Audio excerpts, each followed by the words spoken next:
আমি, আমার বোন, বোনের মেয়ে, আমার জামাইবাবু সবাই মিলে আমরা বেরিয়ে পড়লাম চাকলাধামের উদ্দেশ্যে।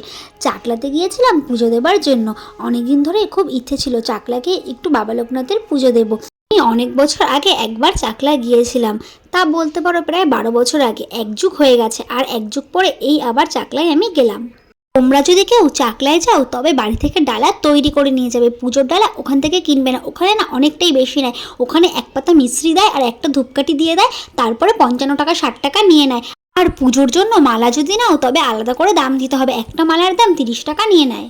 আর যেই ঝুড়িগুলো আমাদের হাতে দেখতে পাচ্ছ ওগুলো পুজোর পরে আবার ফেরত দিয়েও দিতে হয়, তাহলে বোঝো কতটাই দাম নিয়ে নেয়।